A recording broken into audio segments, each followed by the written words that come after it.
السلام علیکم ورحمۃ اللہ وبرکاتہ۔ بسم اللہ والصلاة والسلام علی رسول اللہ، الحمد للہ رب العالمین۔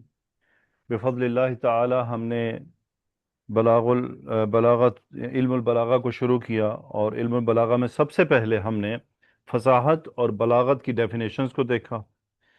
پھر ہم نے فصاحت کی اقسام کو دیکھا کہ فصاحت کلمہ، متکلم اور کلام میں ہوتی ہے، اور فصاحت کس چیز کا نام ہے کہ کلمہ، کوئی بھی کلمہ تین عیوب سے خالی ہو، یعنی تین چیزیں: تنافر الحروف، مخالفت القیاس اور الغرابہ۔ اور فصاحت الکلام، اس میں تین چیزیں تھیں: تنافر الکلمات، ضعف التعلیف اور تعقید۔ ہر چیز کی ڈیفینیشن ہم نے اپنے اپنے مقام پر آرام سے تفصیل سے دیکھی۔ اس کے بعد ہم نے بلاغہ کو دیکھا کہ بلاغہ دو چیزوں پر ڈیپینڈ کرتی ہے، وہ متکلم اور کلام کے اوپر، کلمہ سے اس کا کوئی لینا دینا نہیں ہے۔ پھر اس کے بعد ہم نے دیکھا کہ علم البلاغہ کے اندر تین علوم ہے: علم المعانی، علم البیان اور علم البدیع۔ پھر ہم نے علم المعانی کی ڈیفینیشن دیکھی، اس کی تفصیل کو دیکھا۔ پھر ہم نے یہ دیکھا کہ علم المعانی کے کتنے ابواب ہوتے ہیں۔ پھر ہم نے ان ابواب کو شروع کیا، اور ان ابواب میں سب سے پہلا الخبر والانشاء تھا، جو ہمارا یہ چیپٹر ابھی چل رہا ہے۔ ابھی ہم خبر کے بارے میں بات کر رہے ہیں، پھر ہم انشاء کے بارے میں کریں گے، اور میری ذاتی انڈرسٹینڈنگ میں پورے ان 8 ابواب میں سب سے زیادہ جو لمبا چیپٹر ہے انڈرسٹینڈنگ کا، وہ یہ الخبر والانشاء ہے۔ کیوں؟ کیونکہ اگلے آنے والے تمام چیپٹر اسی کے اوپر کھڑے ہوئے ہیں۔ جو کچھ ہم اس الخبر والانشاء میں سٹڈی کر رہے ہیں، اگلے آنے والے تمام چیپٹر اسی کی بیس پر آگے بڑھیں گے، تو اس لیے یہ بہت ضروری ہے اس کو سمجھنا۔ پھر ہم نے دیکھا خبر کیا ہوتا ہے اور کلام کیا ہے، انشاء کیا ہے۔ کل کلام فہو اما خبر او انشاء۔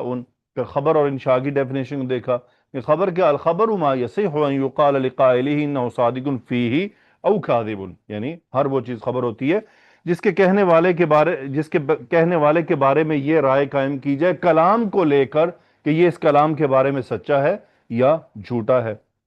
الانشاء کیا ہوتی ہے؟ اصل میں الانشاء کریشن ہے، کہ کوئی بھی کلام جو ہے وہ کریٹ کیا جا رہا ہے، اور اس کے کہنے والے کو اس کلام کے بارے میں سچا یا جھوٹا نہ کہا جا سکے۔ الخبر والانشاء کو ہم نے ڈیفائن کیا۔ اس کے بعد ہم نے ارکان الجملہ دیکھے۔ ارکان الجملہ میں کیا تھا؟ مسند، مسند الیہ یعنی محکوم علیہ و محکوم بہ، انتہائی اہم پوائنٹ تھے یہ۔ اب الحمدللہ ہم ایک بیس پر پہنچ گئے، جیسا کہ میں نے گزشتہ سبق میں بتایا تھا کہ شاید مجھے لگتا ہے کہ ترتیب جملہ اسمیہ، جملہ فعلیہ پہلے ہونی چاہیے تھی، لیکن کتاب لکھنے والے نے اس کو بعد میں لکھا اور مسند، مسند الیہ کا تذکرہ پہلے کیا، کیونکہ جملہ کا تذکرہ ہو تو بہتر ہے، اور اس کے بعد مسند، مسند الیہ کی بات ہو۔ بہرحال یہ ان کی اپنی ترتیب تھی، ہم نے اسی کو فالو کیا ہے۔ اب ہم ایک پوزیشن پر آ گئے ہیں جہاں سے ہم چیزوں کو انڈرسٹینڈ کرنا شروع کریں گے، یعنی بیسیکلی چونکہ یہ سب معنی سے ریلیٹڈ باتیں ہیں، میننگ کو انڈرسٹینڈ کرنا، اصل درست معنی تک پہنچنا۔ ایک شیخ کو میں سن رہا تھا بلاغت کے بارے میں، وہ کہتے ہیں کہ علم البلاغہ، یعنی ہم نے جیسا کہ شروع میں اسٹڈی کیا تھا کہ بلاغت کا کیا مطلب ہے کہ مقتضی الحال کے مطابق مناسب بات کے ذریعے بات پہنچا دینا۔ اس کے اندر ایک بات اور بھی ایڈ رہے ہمیشہ کہ خوبصورت کلمات کے ذریعے، اچھے کلمات کے ذریعے، یعنی خوبصورت بامانی خوبصورت کلمات جو بولتے ہوئے سنتے ہوئے اچھے لگیں۔ یعنی اگر آپ غور کریں کہ کتابیں لکھی ہوئی ہیں، علماء نے عربی کی کتابیں اگر آپ پڑھیں تو لکھی ہوئی ہیں، اس کے مقابلے میں آپ رسول اللہ صلی اللہ علیہ وآلہ وسلم کی احادیث پڑھیں تو آپ کو مزہ آتا ہے، اور اگر آپ قرآن مجید پڑھیں تو آپ کو اور زیادہ مزہ آتا ہے۔ یہ فرق ہے، حالانکہ کلمات تقریباً وہی ہیں، عربی کلمات ہیں، وہی الفاظ ہیں، کچھ الگ نہیں ہیں، لیکن قرآن مجید نے، اللہ سبحانہ و تعالیٰ نے جس خوبصورتی سے ان کو ترتیب دیا ہے، ان کو ایڈجسٹ کیا ہے، وہ سماعت کو بھی اچھے لگتے ہیں، دل کو اٹریکٹ کرتے ہیں، اپنا اثر چھوڑتے ہیں۔ اسی طرح اگر اس کے بعد دوسرے نمبر کا کلام پر آ جائیں، رسول اللہ صلی اللہ علیہ وآلہ وسلم کی احادیث، تو یہ بھی پڑھتے ہوئے زبان کو ہلکی رکھتی ہیں، اچھی لگتی ہیں، لیکن اپنے معنی میں بہت گہری ہیں، بہت ڈیٹیلڈ ہیں، ان خوبصورت کلام ہے۔ تو بلاغت کا مطلب صرف اتنا ہی نہیں ہوتا کہ بات پہنچا دینا، بلکہ اچھے خوبصورت کلمات کے ذریعے، اچھے کلمات کے ذریعے۔ سو اب ہم آہستہ آہستہ آگے بڑھ رہے ہیں۔ تو الکلام علی الخبری، اب خبر کے بارے میں یوں سمجھ لیجئے کہ کنکلیوڈیو باتیں ہوں گی، کہ ہم کنکلیوڈ کریں گے چیزوں کو اگلے آنے والے اسباق کے اندر۔ اس میں سب سے پہلے ہم دیکھیں گے آج تقسیم الی جملۃ اسمیۃ و جملۃ فعلیۃ، یعنی خبر جملہ اسمیہ اور جملہ فعلیہ میں تقسیم ہوتی ہے۔ پھر اگلے آنے والے سبق میں دیکھیں گے الغرض من القائہ، یعنی ہم کوئی بھی بات جو کر رہے ہیں اس کے کیا اسباب ہوتے ہیں، یعنی اصل میں یوں سمجھ لے کلام کیا ہی کیوں جاتا ہے، اس کے اسباب کیا ہوتے ہیں۔ میں آپ سے ابھی جو بات کر رہا ہوں اس کا سبب کیا ہے، تو وہ اسباب کی کوئی نہ کوئی بیس ہے، کوئی نہ کوئی سٹینڈرڈ ہے، اس سے شروع ہوتے ہیں، تو وہ انشاءاللہ ہم اگلے سبق میں دیکھیں گے۔ پھر وَكَيْفِيَةُ إِلْقَائِهِ، یعنی خبر کیسے، یعنی جملے، بیسیکلی خبر سے مراد یہاں جملے ہیں، کہ وہ جملے، وہ کلام کیسے پیش کیا جاتا ہے، کیا اس کا انداز ہوتا ہے، یہ بھی انشاءاللہ آنے والے سبق میں ہم یعنی اسباق میں ہم دیکھیں گے۔ اسی میں پھر کب وہ تاکید ڈالی جاتی ہے، کب تاکید نکال لی جاتی ہے، تو وہ سب چیزیں کیفیت القاء میں آئے گا انشاءاللہ باذن اللہ۔ سو الخبر اما ان یکون جملۃ فعلیۃ او اسمیۃ، کہ خبر یا تو جملہ اسمیہ ہوگی یا جملہ فعلیہ ہوگی۔ خبر سے مراد کیا ہے، یعنی وہ انفارمیشن، یہ مبتدا خبر والی بات نہیں ہے، یعنی وہ جو گفتگو ہے، جو کلام لایا جا رہا ہے، جو میں آپ کو بات اب بھی آپ سے کر رہا ہوں، یہ تمام خبر ہے، یہ تمام خبر ہے۔ اس کے اندر جملہ اسمیہ بھی ہو سکتا ہے، اس میں جملہ فعلیہ بھی ہو سکتا ہے۔ سو خبر تقسیم ہوتی ہے دو جملوں میں، جملہ فعلیہ، جملہ اسمیہ۔ ماشاءاللہ آپ اس کو خوب جانتے ہیں، اب ذرا تھوڑا سا اس کو مزید ایکسپلین کر دوں آپ کے سامنے۔ جملہ اسمیہ کیا ہوتا ہے؟ مثال ہے زید واہب۔ جملہ اسمیہ کی اگر میں آپ سے ڈیفینیشن پوچھوں تو آپ سادہ جواب دیں گے، وہ جملہ جو اسم سے شروع ہو اسے جملہ اسمیہ کہتے ہیں۔ اگر میں آپ سے پوچھوں جملہ فعلیہ کیا ہوتا ہے، آپ سادہ سے جواب دیں گے، وہ جملہ جو فعل سے شروع ہوتا ہے وہ جملہ فعلیہ کہلاتا ہے۔ اب یہاں اپنے نالج میں تھوڑی سی نئی چیز انجیکٹ کیجئے گا۔ ایسا جملہ جس کی خبر میں فعل آ جائے وہ بھی جملہ فعلیہ کہلاتا ہے۔ ایسا جملہ، یہ نحو کی ڈیفینیشن نہیں ہے، یہ علم المعانی کے علماء کی ڈیفینیشن ہے۔ علم النحو کے جو عالم ہے وہ ہوا ضرب زیدن، یہ اس کو سمپل وہ کہیں گے یہ جملہ اسمیہ ہے، کیونکہ ہوا مبتدا ہے، اسم سے شروع ہو رہا ہے، ضرب زیدن یہ جملہ فعلیہ خبر ہے۔ لیکن علم المعانی کے جو علماء ہیں وہ ہوا ضرب زیدن کو جملہ فعلیہ کنسیڈر کرتے ہیں، وہ اس کو جملہ فعلیہ لیتے ہیں۔ اس کی کوئی سبب ہے ان کے پاس، وہ ایسا کیوں کرتے ہیں، اگلی سلائیڈ پر انشاءاللہ میں آپ کو اس بات کو آپ کے ساتھ واضح کروں گا۔ سو جملہ فعلیہ تقسیم ہوتا ہے فعل الماض اور فعل المضارع خبر کے طور پر۔ اب ہم چونکہ جملہ خبریہ پڑھ رہے ہیں تو جملہ خبریہ میں امر نہیں آتا، چونکہ امر انشاء ہے، سو امر انشاء ہے، اس لیے اس کو ہم اس لسٹ میں فی الحال نہیں دیکھ رہے ہیں۔ تو جملہ دو طرح کا ہوتا ہے، یعنی خبر دو طرح کی ہوتی ہے، یا تو جملہ اسمیہ ہوگی یا جملہ فعلیہ ہوگی۔ جملہ اسمیہ وہ ہوتا ہے جو اسم سے شروع ہو، جملہ فعلیہ وہ ہوتا ہے جو فعل سے شروع ہو، یا ایسا جملہ جملہ اسمیہ جس کی خبر میں فعل آ جائے اس کو بھی علم المعانی کے علماء جملہ فعلیہ کنسیڈر کر لیتے ہیں۔ اس کا سبب ہے جو اگلی سلائیڈ پر ہم ون بائی ون دیکھتے ہیں۔ دیکھیں، چار چیزیں ہیں جو آپ نے سمجھنی ہے، اس ٹرمینالوجی کا آپ کو سامنا کرنا پڑے گا علم البلاغہ میں، کیونکہ اسی کی بنیاد پہ چیزیں سمجھ آئیں گی۔ پہلا کانسیپٹ ہے ثبوت۔ ثبوت کا مطلب ہے کسی چیز کے ساتھ ثابت ہو جانا۔ بیسیکلی جملہ اسمیہ میں ثبوت ہوتا ہے۔ میں جملہ کہہ رہا ہوں الشمس مضیئۃ، اضاء یضیء مضیء مضیئۃ، روشن، سورج روشن ہے، سورج اور روشن ہے۔ اب میں نے کیا کیا ہے، میں نے صرف مضیئہ کو الشمس کے لیے ثبوت کے طور پہ استعمال کیا، کہ مطلب یہ صفت اس میں ثابت ہے، اس کے ساتھ اس کا رابطہ قائم کیا ہے، لیکن اس میں زمانہ کوئی موجود نہیں ہے، یعنی نہ یہ ماضی کی بات ہے نہ یہ مستقبل کی بات ہے، بس ایک صفت کو دوسری اسم کے ساتھ اس کو میں نے کنیکٹ کیا، یعنی مسند کو مسند الیہ کے ساتھ کنیکٹ کیا ہے۔ تو الشمس مضیئۃ، سورج روشن ہے۔ اس کے اندر یہ کوئی چیز ضروری نہیں ہے کہ یہ ماضی کی بات ہے، یہ مستقبل کی بات ہے، بس آپ کو صرف انفارمیشن دے دی ہے۔ تو یہ ٹرم کہلاتی ہے ثبوت، اور جملہ اسمیہ میں ہمیشہ ثبوت ہوتا ہے، ہمیشہ ثبوت ہوتا ہے۔ پھر حدوث، حدوث کا مطلب ہوتا ہے کسی چیز کا خاص وقت میں واقع ہونا، یہ حدوث ہوتا ہے۔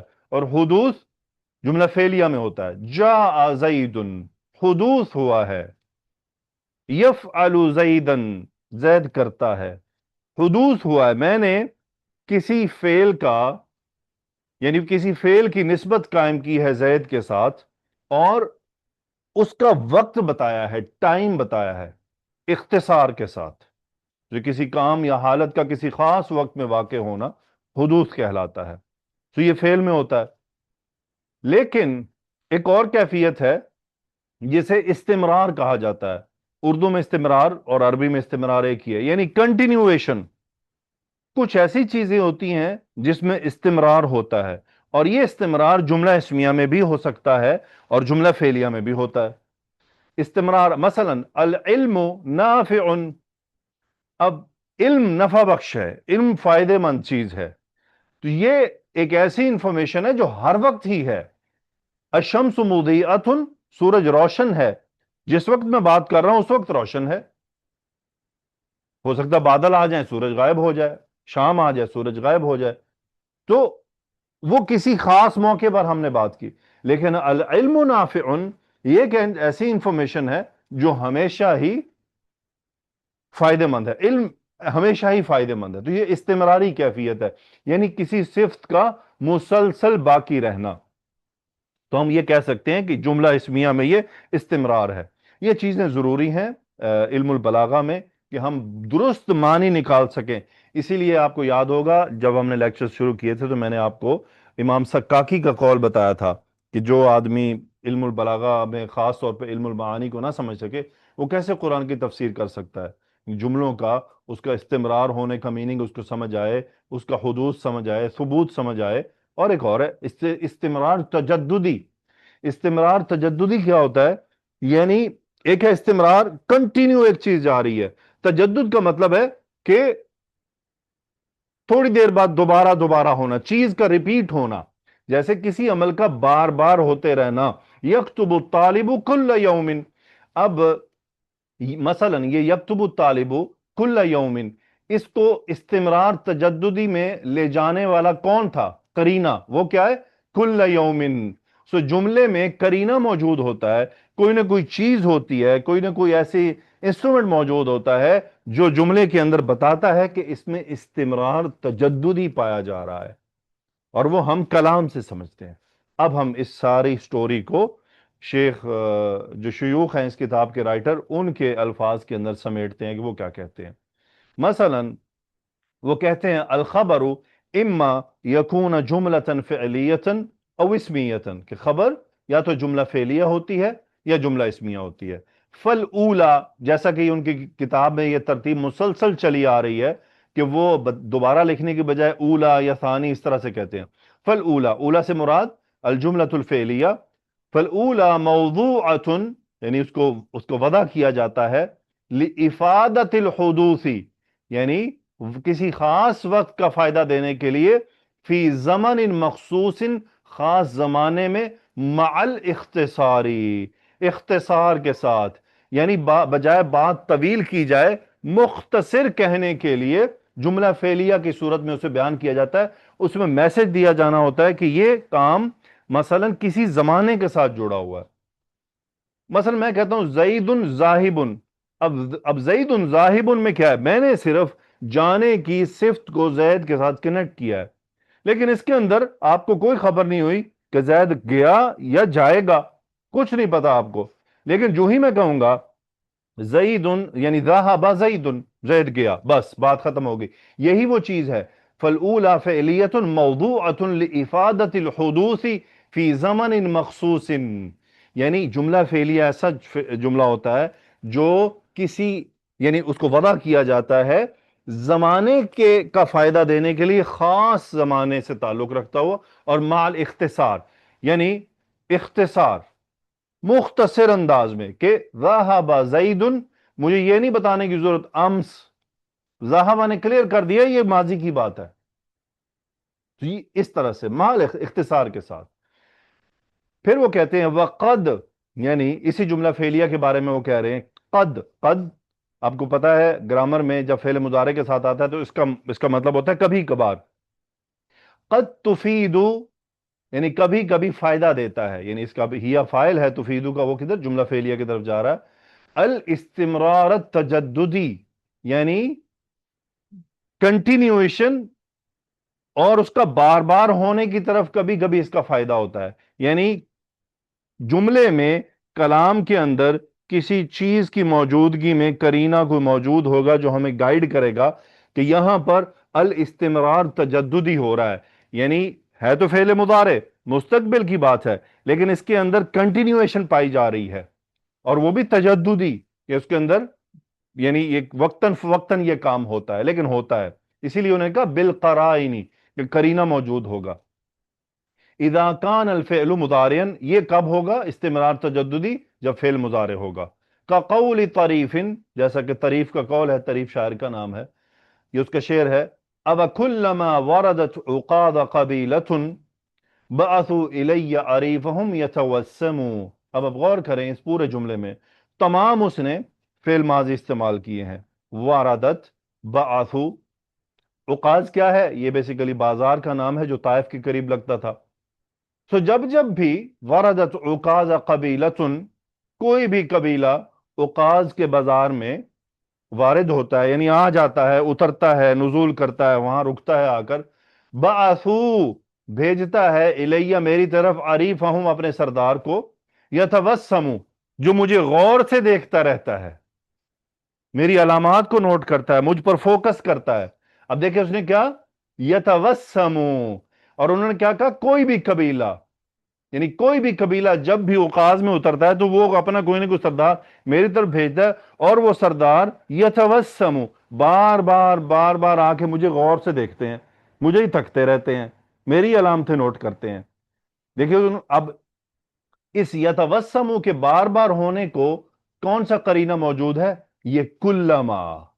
یہ کلما بار بار اس کے تجدد کی بیان کر رہا ہے کہ یہ الاستمرار تجددی ہے، تو وہ قرینہ موجود ہے کلما. تو اسی طرح جملوں میں قرائن موجود ہوتے ہیں. بالکل پریشان ہونے کی کوئی ضرورت نہیں ہے، کوئی ٹینشن نہیں ہے. آگے انشاءاللہ بہت سی ایسی چیزیں ہیں جو آپ پڑھیں گے آپ کو یہ ساری چیزیں پکی ہو جائیں گی. دیکھیں سب سے پہلے تو چیز ہے ٹینشن لینی ہی نہیں ہے، پریشان نہیں ہونا کہ یہ کیا ہو رہا ہے. میرا آپ کا کیا قطعی مقصد یہ نہیں ہے کہ میں آج آپ کو جو بیان کر رہا ہوں یہ اس وقت فوراً 100/100 ازبر ہو جائے اور آپ کے ذہن میں نقش ہو جائے. نو، بالکل نہیں. یہ چیز سلولی ڈیولپ ہوگی. اب مجھے امید ہے کہ جیسے آج اگر میں کسی طالبہ سے پوچھوں یا طالب علم سے کہ فصاحت الکلمہ کے کتنے عیب ہوتے ہیں، اب ان کو یاد ہو چکے ہوں گے، اور ہو سکتا ہے انہوں نے زندگی میں پہلی بار سنے ہوں لیکن اب ان کو یاد ہو چکے ہیں. خبر کیا ہوتی ہے؟ زندگی میں پہلی بار سنی ہوگی، اب پتہ چلی اچھا خبر کی ڈیفینیشن کیا ہے، انشاء کی ڈیفینیشن کیا ہے. تو اسی طرح جیسے جیسے آگے بڑھیں گے انشاءاللہ ہر چیز اپنی جگہ پر ٹھہرتی چلی جائے گی. اب انہوں نے جملہ اسمیہ کی ایکسپلینیشن شروع کی ہے کہ الخبر اما ان یکون جملۃ فعلیۃ او اسمیۃ. اب جملہ اسمیہ والثانیۃ، اور جو دوسرا ہے موضوعۃ، وضع کیا جاتا ہے لمجرد ثبوت المسند لمسند الیہ. یعنی دوسرا جو جملہ ہے یعنی جملہ اسمیہ ہے، اس میں صرف اور صرف مسند کو مسند الیہ کے لیے ثابت کیا جاتا ہے، بس اور کچھ نہیں کیا جاتا، اس میں مزید اور کچھ نہیں ہے. الشمس مضیئۃ، سورج روشن ہے. طارق استاد، طارق استاد ہے. زید طالب العلم، زید طالب علم ہے. مزید اس میں کوئی انفارمیشن نہیں ہے، یعنی یہ کوئی انفارمیشن نہیں کب طالب علم تھا، ہے، ہوگا. نو، جسٹ ایک صفت کو مسند الیہ کے لیے ثابت کیا جاتا ہے کہ یہ صفت اس میں ہے، بس مزید نہیں. اور جیسا کہ ہم نے دیکھا کہ کبھی کبھی وہ استمراری بھی ہو جاتا ہے. قد تفید الاستمرار بالقرائن، کبھی کبھی یہ استمرار کو فائدہ دیتا ہے. اذا لم یکن فی خبرها فعل، لیکن شرط ہے کہ استمرار کب ہوگا؟ اذا لم یکن فی خبرها فعل، اگر فعل آ جائے گا تو پھر استمرار نہیں ہوگا اس میں. پھر استمرار جملہ اسمیہ میں استمرار نہیں ہوگا، پھر صرف حدوث ہوگا. اگر میں کہہ دوں یہیں العلم نفعنی، تو اب کیا ہوا یہاں پر؟ اب نہ استمرار ہے بلکہ یہاں کیا ہوا؟ مجھے صرف حدوث ہے. میں نے ماضی میں ایک چیز کا فائدہ دیا کہ علم البلاغہ نفعنی، کہ علم البلاغہ نے مجھے نفع دیا، ایک حدوث ہے، بات ہو گئی. مثلا قرآن مجید کا ایک جملہ ہے انک لعلی خلق عظیم، اب یہ جملہ اسمیہ ہے. اب اس میں اگر غور کریں تو یہ ثبوت ہے یا استمرار ہے؟ یہ استمرار ہے. کیوں؟ کیونکہ رسول اللہ صلی اللہ علیہ وآلہ وسلم میں اعلی خلق کی جو صفت تھی وہ کنٹینیوس تھی. یہ ہم انشاءاللہ قرائن اور کانٹیکسٹ میں سے نکالتے ہیں کہ یہاں یہ استمرار میننگ دے رہا ہے یا یہ صرف ثبوت کا میننگ دے رہا ہے. تو پریشان نہیں ہونا، بہت سی چیزیں آئیں گی. اب آپ نوٹ کر رہے ہوں گے جیسے میں نے آپ کو بتایا تھا کہ بلاغہ میں ساری سٹوری چلتی ہے مسند مسند الیہ کی. وہاں وہ بار بار مبتدا فاعل وغیرہ کی بات نہیں کرتے ہیں، کیونکہ مبتدا خبر فاعل مفعول یہ لمبی کہانی ہو جاتی ہے. بلاغت کام ہی شارٹ کا ہے، بلاغت کام ہی اختصار کا ہے. تو اسی لیے المسند والمسند الیہ یہ کافی کر ہو جاتا ہے بہت ساری ٹرمینالوجیز کو. اس کے بعد اب تھوڑی سی میں آپ کو ایگزامپلز دکھا دوں یہاں پر کہ بیسیکلی قرآن مجید میں کیسے، کہ مثلا آیت مبارکہ ہے قتل داود جالوتا. اب یہاں کیا ہوا ہے؟ یہاں صرف حدوث ہوا ہے، صرف حدوث ہوا ہے کہ ہم اللہ سبحانہ و تعالیٰ نے ایک واقعے کے ہونے کی خبر دے دی. اب اگر ہم اس جملے کو دیکھیں کیا ہے؟ جملہ خبریہ ہے یا انشائیہ ہے؟ یہ جملہ خبریہ ہے. اس میں مسند کیا ہے؟ فعل ہے. داودو کیا ہے؟ مسند الیہ ہے کہ داؤد علیہ السلام نے قتل کیا، تو ہم نے اسناد کیا. تو اس میں کیا صرف حدوث ہے، خبر دی گئی ہے کہ داؤد علیہ السلام نے جالوت کو قتل کیا. مثلا ایک فعل ہے کانا یاکلان الطعام. اب اس میں کیا ہو رہا ہے؟ غور کریں، اصلا کانا فعل ماضی ہے لیکن آگے فعل مضارع ہے. اب فعل مضارع اگر ہم کانا کو ہٹا دیں تھوڑی دیر کے لیے تو ترجمہ کیا ہے؟ یاکلان الطعام، وہ دونوں کھانا کھاتے ہیں. صرف حدوث ہو گیا، لیکن کیا کرینہ تھا جس نے اس کو تجدد میں بدل دیا؟ کس نے اس کو بدلا تجدد میں؟ کانا نے، کہ وہ دونوں کھانا کھایا کرتے تھے. یعنی ان کا جو ماضی میں عمل تھا وہ استمراری تھا اور تجدد تھا اس میں. کانا یاکلان الطعام. مثلا حال حدوث زید یاکل الآن، زید اب کھانا کھا رہا ہے. کیا ہے؟ صرف اور صرف موجودہ زمانے میں فعل واقع ہونے کی خبر دی گئی ہے اور مسند الیہ کی طرف ایک مسند کو کنیکٹ کیا گیا. تجدد، تجدد میں ربی الذی یحیی و یمیت. اب دیکھ فعل مضارع ہے ربی الذی یحیی و یمیت. اب یحیی زندہ کرتا ہے، وہ یمیت اور مارتا ہے. یعنی موجودہ حال میں بھی اللہ تعالیٰ کتنوں کو زندہ کر رہا ہے، کتنوں کو زندگی بخش رہا ہے، ان کو پیدا کرتا ہے وہ زندہ ہو جاتے ہیں، اور کتنوں کو اللہ سبحانہ و تعالیٰ موت عطا فرما رہا ہے. تو حال ہے اور تجدد ہے، یعنی تجدد بات چل رہی ہے، بار بار ریپیٹیشن ہو رہی ہے اس میں.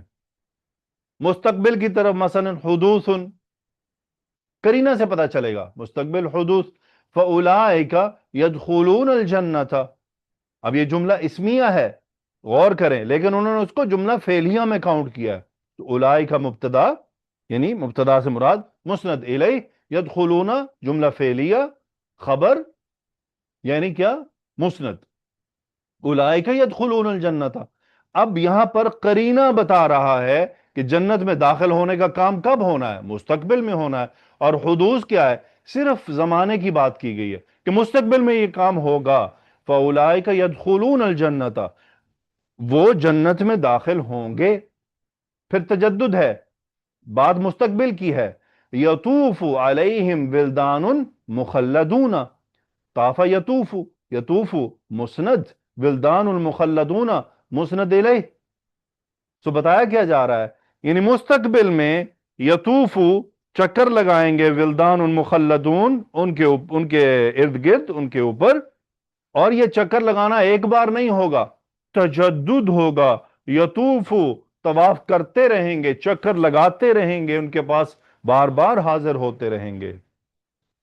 اب یہ سب باتیں کچھ حصے تک ہم گرامر میں سمجھ لیتے ہیں، لیکن کچھ تفصیلی ایکسپلینیشن بلاغت ہمیں بتاتی ہے کہ یہاں حدوث ہے، یہاں تجدد ہے. وہی بات آپ غور کریں گے، کرینہ پورے جملے کا کانٹیکس بتائے گا. اب فَأُولَٰئِكَ يَدْخُلُونَ الْجَنَّةَ، اب جنت مستقبل کی بات ہے، مستقبل میں ہونا ہے.